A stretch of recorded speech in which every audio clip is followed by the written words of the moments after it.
Hello, everyone. Welcome back to the Easy English Podcast. I'm Hannah, and I am so happy to have you here with us today. This is the place where you can improve your listening skills, learn new vocabulary, and feel more confident with your English, all at a relaxed and friendly pace. And I'm Alex. Hello, everyone. Today's episode is going to be really fun and very practical. We are going to share a slow, easy to follow story about a common situation, falling asleep on the subway and missing your stop. Have you ever done that, Hannah? Oh, definitely. More than once, actually. It can be a little scary, especially at night when you end up in a part of the city you don't know at all. But don't worry, our story today will show you exactly how to stay calm and ask for help in English. That's right. Before we start the story, we want to introduce some key vocabulary words. These words are all about trains, subways, and public transport. Understanding these words will help you follow the story easily. Let's start with the word subway itself. Hannah, how would you describe a subway? A subway is an underground train system. In some cities, people call it the metro, the underground, or even the tube. But in our story today, we will use the word subway. For example, I take the subway to work every morning. It is fast and convenient. Perfect. And on a subway system, we have different lines. A line is a specific route that the train travels on, usually marked by the color or a letter. For example, you might hear someone say, "Take the blue line to go downtown." Each line has many different places where the train stops. Which brings us to our next word, stop. A stop is a noun here. It means the station where the train pauses so people can get on or get off. For example, my stop is the central station. Or, don't worry, your stop is next. If you miss your stop, it means you did not get off the train at the right place. Exactly. To miss your stop is a very common phrase. If you fall asleep or if you're looking at your phone, you might miss your stop. You ride past it. Another important word for today is unfamiliar. If something is unfamiliar, it means you do not know it. It is new or strange to you. For example, the streets in this neighborhood are unfamiliar to me. I don't know where I am. That is a great word, unfamiliar. It is the opposite of familiar. If you wake up in an unfamiliar place, you might feel a bit lost or confused. And when that happens, you need to look for a station worker. A station worker is a person who works at the train station. Their job is to help passengers, sell tickets, and make sure everything is safe. You might find them in a little glass booth near the ticket gates. Yes, they are the best people to talk to when you need help. Now, let's look at one more phrase before we begin our story. To get back. This means to return to the place you started from or to return home. For example, can you tell me how to get back to the main street? Or, I need to get back home before midnight. Excellent. Now that we have our vocabulary words, let's introduce the character of our story today. His name is Leo. Leo is a young man who works in a busy office in the city center. He usually has very long, tiring days at work. Alex, do you want to start the story of Leo's evening? I would love to. Let's paint the picture. It is a Friday evening around 9 o'clock. Leo is standing on the subway platform. He is extremely tired because he worked extra hours all week. The platform is crowded with other people who are also heading home after a long week. When the train finally arrives, Leo steps inside and is lucky enough to find an empty seat. He sits down, sighs with relief, and closes his eyes for just a second. And that just a second turned into a very long time. As soon as Leo closed his eyes, the gentle movement of the subway train acted like a cradle. The train went click-clack, click-clack along the tracks. It was warm inside the carriage, and the soft, repetitive sound of the train made him feel incredibly cozy. Within 2 minutes, Leo was fast asleep. He was deep in sleep. The train stopped at his usual station, which was the 5th stop on the line. People got off, other people got on. The doors chimed and closed again. But Leo did not hear a thing. He was snoring softly, completely unaware that his station was now far behind him. By the way, if you are enjoying the story and find it helpful for your listening practice, taking a second to subscribe or like this episode really helps our show reach more English learners around the world. It really does. And please write any questions you have in the comments because we read and answer all of them. Anyway, back to our story on the train. I think we have all been there, Alex, being so tired that the world just disappears. The train kept moving, going further and further away from the city center, towards the very end of the line. Finally, about 40 minutes later, the train came to a complete stop and the lights in the carriage flickered. A loud announcement came over the speaker. "This is the end of the line. All passengers must exit the train." That announcement woke Leo up with a start. He opened his eyes, blinked at the bright lights, and looked around. The carriage was completely empty. He jumped up, feeling very disoriented. Disoriented is another good word, Hannah. It means confused about where you are. Leo looked out the window and saw a dark, quiet platform. He realized with a shock that he had missed his stop. Oh, that is such a sinking feeling in your stomach. He stepped out of the train and onto the platform.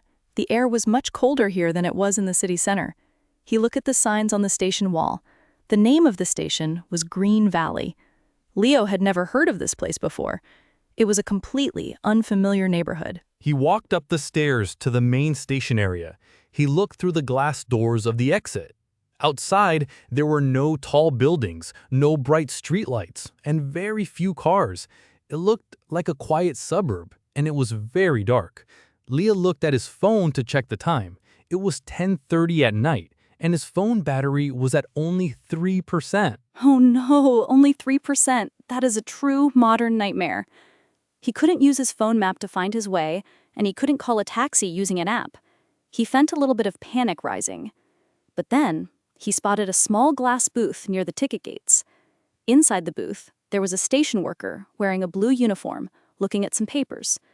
Leo breathed a sigh of relief. Yes, thank goodness for station workers. But Leo knew he had to be polite. When you are lost and need help, being polite is the best way to get someone to help you happily. He walked up to the glass window, tapped gently, and waited for the worker to look up. Let's talk about the English Leo used.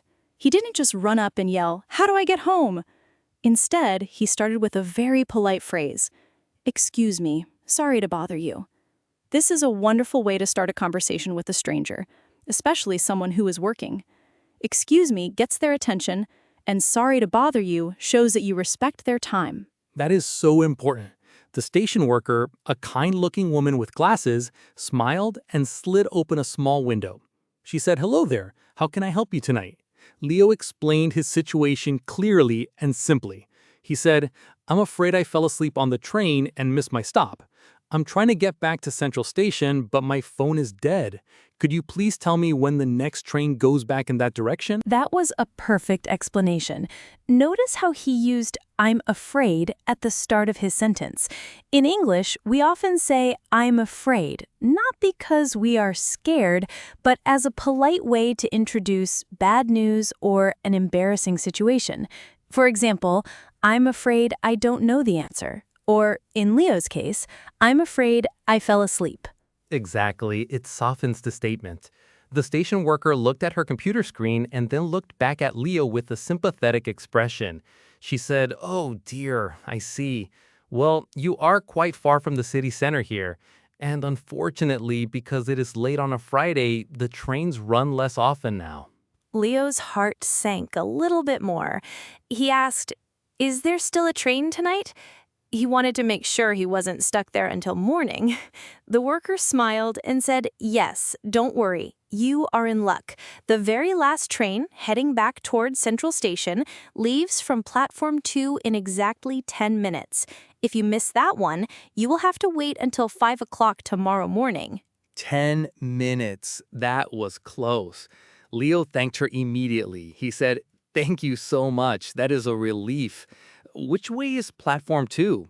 The station worker pointed to a set of stairs on the right. She said, "Go down those stairs, walk to the end of the corridor, and take the escalator up. Platform 2 will be right in front of you. The train is already waiting there, so you should go straight down." Leo felt a huge weight lift off his shoulders. He said, "Thank you again for your help. Have a good night." This is another nice, polite phrase to end a short conversation with a worker. Have a good night or have a nice day is always appreciated. It really is. Leo walked quickly down the stairs, following the worker's directions perfectly. He went down the stairs, walked along the quiet corridor, and took the escalator up. And there it was, Platform 2, with a train waiting, its doors open, and its warm light welcoming him inside. Oh, I can just imagine the feeling of relief when he saw those open train doors. It must have felt like the most beautiful sight in the world at that moment. It really was. He didn't even run, but he walked very fast, stepped inside the carriage, and sat down on the soft seat. The carriage was almost completely empty, just like the station. There was only one other person sitting far away, reading a book. That is a very common situation late at night on public transport. But now let's look closely at the language Leo used to get help. He did a fantastic job, didn't he? It can be scary to ask for help in a foreign language when you are stressed. Yes, he did. And the first thing he did right was how he approached the station worker. He didn't just walk up and say, "I am lost, help me." He started with a polite greeting. He said, "Excuse me, hello." This is the perfect way to get someone's attention. Exactly. Excuse me is like a magic key in English. You can use it when you want to ask a question, when you want to pass someone in a crowded space, or when you accidentally bump into someone. It is polite and gentle. And then he explained his problem very clearly. He said, "I think I am lost." This is much better than just saying, "Where is the train?" because it explains the situation. It gives the worker some context. Yes, and notice how he used "I think." Sometimes learners of English think they have to be 100% sure about everything they say, but saying, "I think I am lost," or "I think this is the wrong station," actually sounds very natural and polite. It softens the sentence. That's a great point, Hannah. It's like when we say, "I think it's going to rain," instead of "it will rain." It sounds less aggressive and more conversational. Now, what about the worker's directions? She gave him very specific instructions on how to find the platform. She did. She used words like stairs, corridor, and escalator. These are very important words for anyone traveling. Let's break them down for our listeners. Good idea. First, we have stairs. These are steps that you walk up or down, usually made of stone, wood, or concrete. In a subway station, you see a lot of stairs. Then she mentioned a corridor. A corridor is a long, narrow passage in a building or underground station with doors or paths leading to other places. Some people also call it a hallway or a passage. And finally, she said escalator. This is a very useful word. An escalator is a set of stairs that moves up or down using electricity. You don't have to walk, you just stand on it and it carries you. It's great when you are tired. Oh, yes, especially after a long day of work when you have fallen asleep on the train. I always prefer the escalator over normal stairs when I'm tired. Me too, definitely. So the worker told him to go down those stairs, walk to the end of the corridor, and take the escalator up. These are prepositions of movement. Down, to, and up. They tell us the direction of the action. Yes, understanding prepositions of movement is key when you are asking for or giving directions.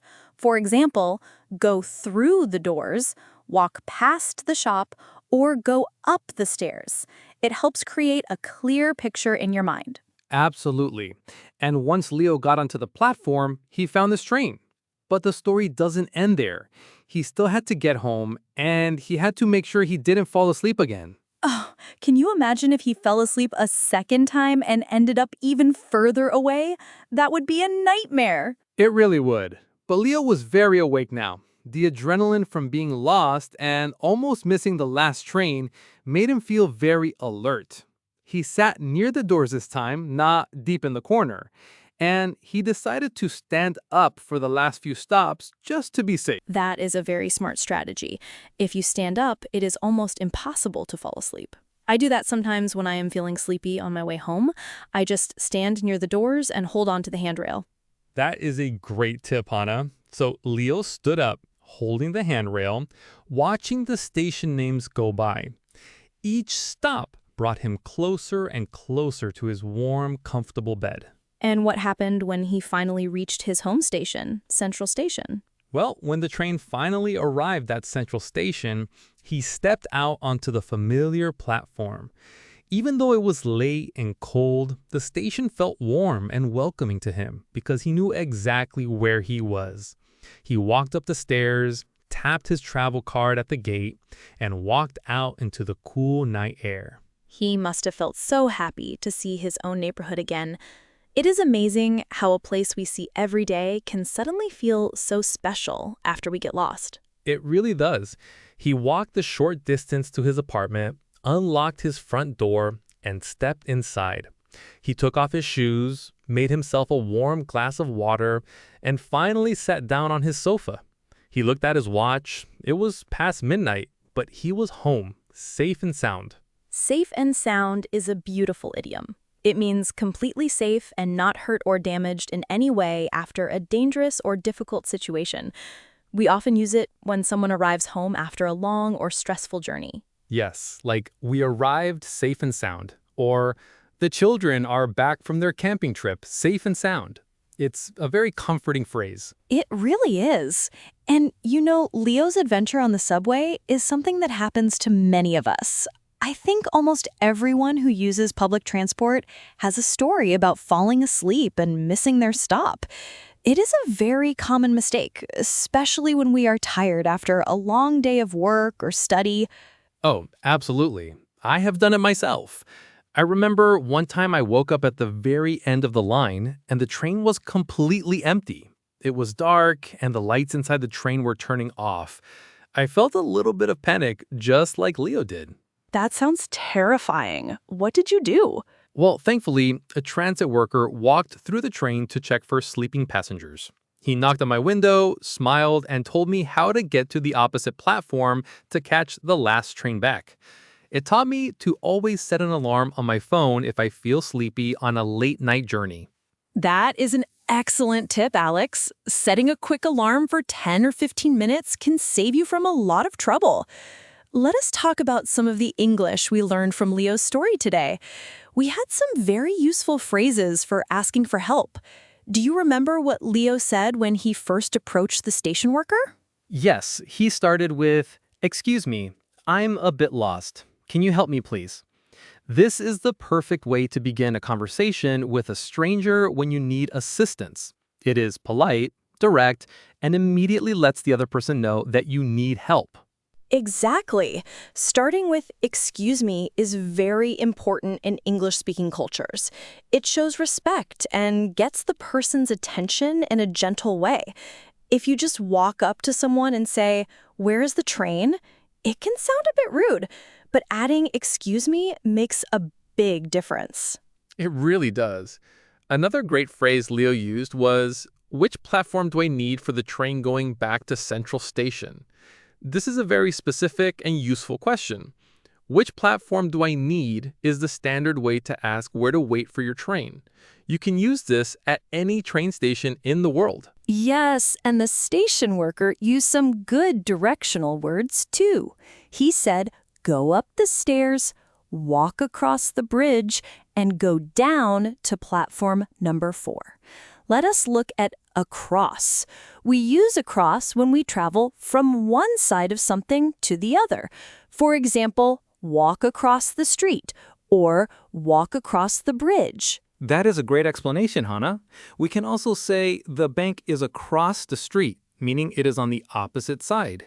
And the worker also used the phrase on your left. He said, the stairs will be on your left. Giving directions using left and right is very common. You might hear, it is on your right, or take the first turn on your left. Those are essential words for daily life and travel. I also loved how Leo thanked the worker. He said, "Thank you so much for your help. Have a good night." It is always nice to wish someone a good day or a good night after they help you. It leaves a very positive impression. It definitely does. Politeness goes a long way. And speaking of the story, I think it highlights how helpful transit workers are. They're used to answering these kinds of questions every single day. So, if you ever find yourself lost in an English-speaking city, please do not be afraid to ask the station staff. They are there to help you. That is a very comforting thought, Alex. Well, we have covered some wonderful vocabulary today. We learned safe and sound, across, how to ask for the correct platform, and how to politely get someone's attention with "excuse me." I hope our listeners find these phrases helpful for their own travels and daily English conversations. I am sure they will. Remember, practice makes perfect. Try using these phrases next time you practice speaking English. Thank you so much for listening to this episode of the Easy English Podcast. We love sharing these stories and language tips with you. Until next time, take care, stay safe, and happy learning.